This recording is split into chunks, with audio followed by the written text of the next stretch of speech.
45 to 50 patients at any one time, 3 to 5 surgeries, delivering, 4 or 5 babies every day, where we'd see 150 patients a day. So each of us took our turn seeing patients in the clinic as well. So it was very busy, very full, very clinical.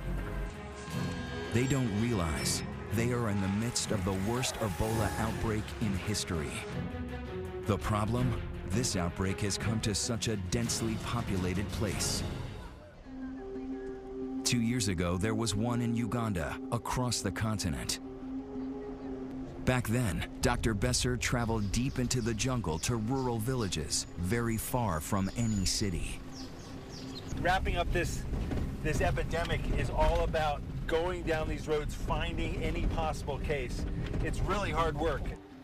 He and his producer were the only outsiders permitted to travel with the CDC team into the epicenter, with unprecedented access into the wards of suffering. Just try and stay calm. It is quite frightening if you suddenly start to find breathing difficult. Don't touch your masks. That's the rules. Okay. Very good. This time, Besser was allowed to go inside, but it was too dangerous to allow his producer to follow. He went in alone, with only a small camera. I have to say that there are few things that I've done in medicine that are as nerve-wracking as going into this place. Those are the 3 who have Ebola.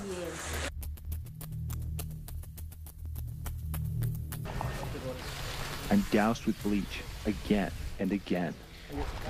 It's hot in there. This outbreak was ultimately brought under control. Its isolation made it more possible to contain. But Ebola didn't go away. It may have been as early as December that this latest strain came out of the jungles in Guinea, along the open borders of 3 countries. And when it hit Liberia's biggest city, it exploded with a vengeance. Ebola travels through contact with bodily fluids, blood, diarrhea, vomit. And this is what makes this outbreak so dangerous. In an urban area with people packed on top of each other, Ebola has been almost impossible to stop. This is not just a threat to Liberia. This is not just a threat to West Africa or Africa. It's a threat to the world. If we don't turn it around, for every day it continues to spread, there's more and more risk of spread to other countries in Africa, other countries around the world. There is no way we can seal off and isolate a country, even if we wanted to. The real fear is that it could mutate into a smarter virus, turning airborne. It could infect with a single sneeze, as millions of lethal pathogens fly through the air. In airports, crowded subways, children's playgrounds. A global pandemic that knows no borders. Coming up, a call to action. We have to move with force. As the virus turns on the American volunteers, brave enough to stand in its way. Really pretty sick. So they did the test. I did have Ebola.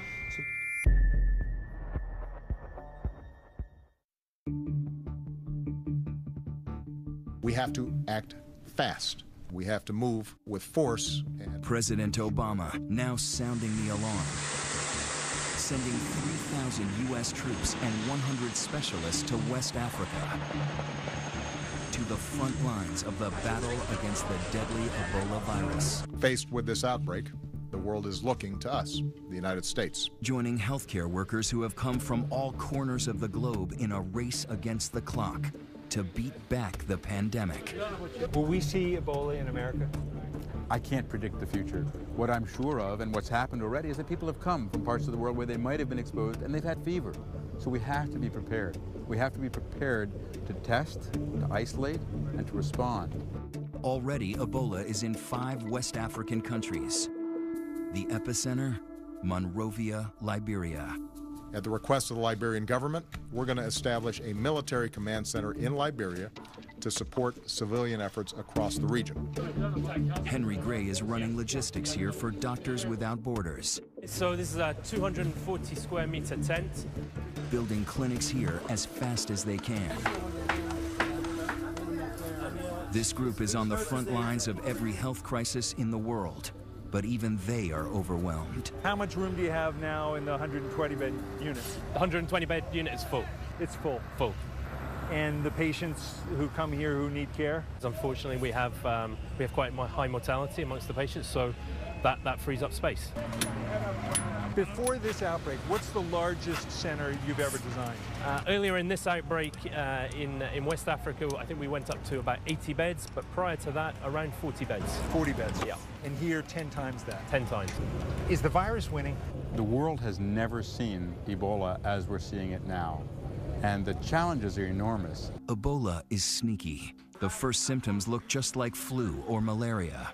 Achy muscles, a headache, fever. The patients have probably delayed coming in, tried to convince themselves they don't have the virus. Going into the triage unit here at JFK Hospital, that's where they try and sort out whether a patient coming in has Ebola or something else. They're having diarrhea, stomach pain, vomiting, some are bleeding from the mouth. Another person is bleeding from the injection site. And how will you know if that's Ebola or something else?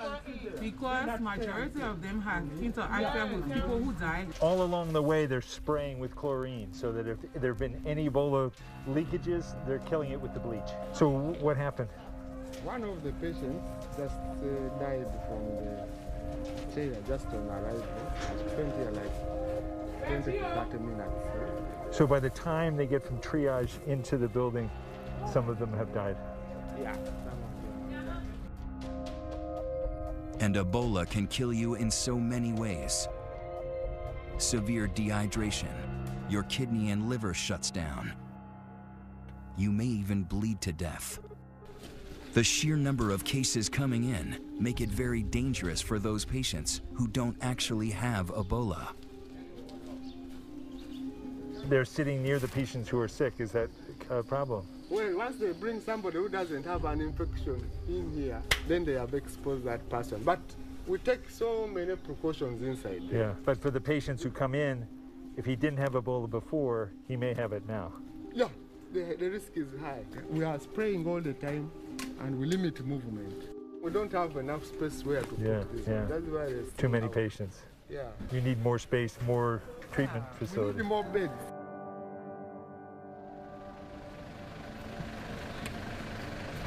When Dr. Besser came back to the clinic the following day, they had 10 more dead, 30 more sick, and they were turning patients away.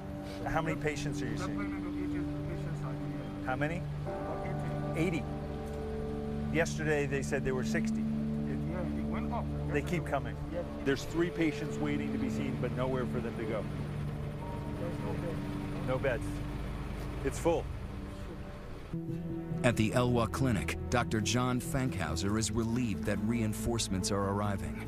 For most of the summer, he and his colleague, Dr. Kent Brantley, were among the few American doctors who stayed.